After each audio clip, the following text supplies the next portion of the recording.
আসসালামু আলাইকুম রহমতুল্লাহি ওয়া হ্যালো বন্ধুরা, আপনারা সবাই কেমন আছেন? আশা করি ভালো আছেন। আমিও আল্লাহর রহমতে অনেক ভালো আছি। দেখুন, এই যে আমি আমার মেয়েটাকে নিয়ে দাঁড়িয়ে আছি, আর এদিকে তো দেখুন পিকনিকের জন্য আয়োজন করা হচ্ছে। সবাই মিলে একসঙ্গে সব কিছু গুছিয়ে নিচ্ছি। এই যে দেখুন মাংসটা সুন্দর করে ধোয়া হয়ে গেছে, আর এদিকে তো পেঁয়াজ রসুন কাটাকাটি চলছে।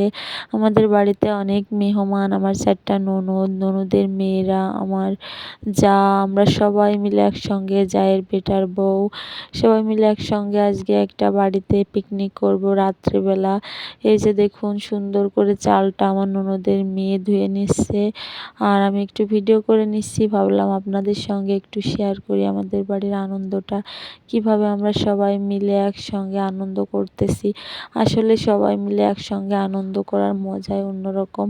আশা করি আমার ভিডিওটা আপনাদের কাছে ভালো লাগবে। আমার ভিডিওটা যদি ভালো লাগে প্লিজ আমার চ্যানেলটি সাবস্ক্রাইব করে আমার পাশে থাকবেন। আর এই যে দেখুন আমার মেয়েটা তো এখানে দাঁড়িয়ে আছে, আর এদিকে দেখুন আমার ছেলেটাও বসে আছে।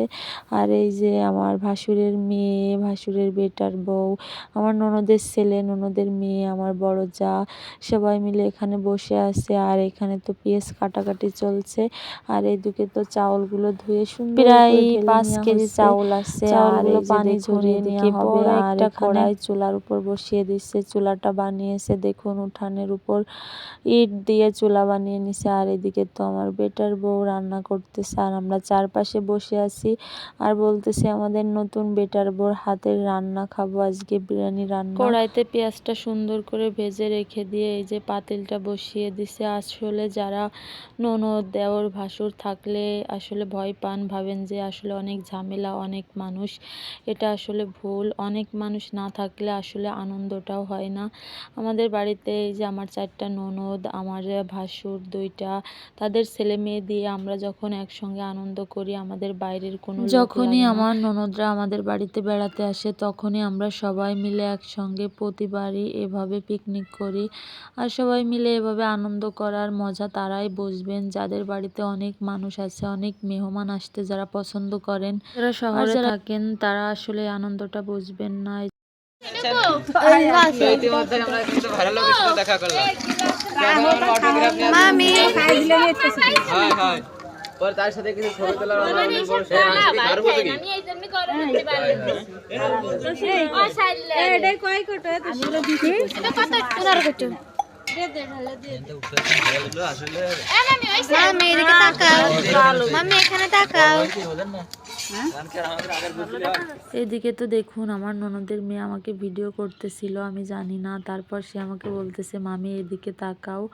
তারপর তাকালাম, আর এদিকে তো দেখুন বিরিয়ানিটা হয়ে গেছে রান্না করা। এখন সুন্দর করে একটু নেড়ে দিয়ে ঢেকে দেব। কিছুক্ষণ ঢেকে রাখার পর বিরিয়ানিটা আমাদের খাওয়ার মতো উপযোগী হয়ে উঠবে। আর এই যে দেখুন চারপাশে আমার ভাসুরের মেয়ে, ছেলে, আমরা সবাই মিলে। আর এখানে দেখুন আমার প্রিয় প্রবাসী স্বামী, আমার হাজবেন্ড দেশে আসার পর এরকম আনন্দ উপভোগ করতেছে। সে চলে আসছে বাজার থেকে।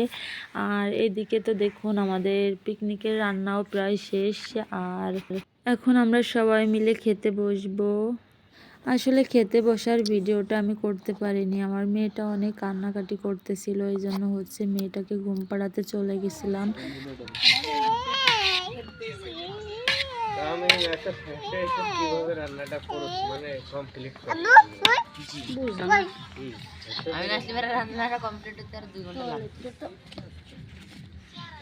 আমার ছেলে মেয়ে ঘুমোয় যাওয়ার জন্য রাত্রে ওরা কিছুই খায়নি, তাই এই যে দেখুন সকালে ঘুম থেকে ওঠার পর বসে বসে বিরিয়ানি এই যে খাচ্ছিল। আমার ভিডিওটা এই পর্যন্ত, সবাই ভালো থাকবেন, আল্লাহ হাফেজ।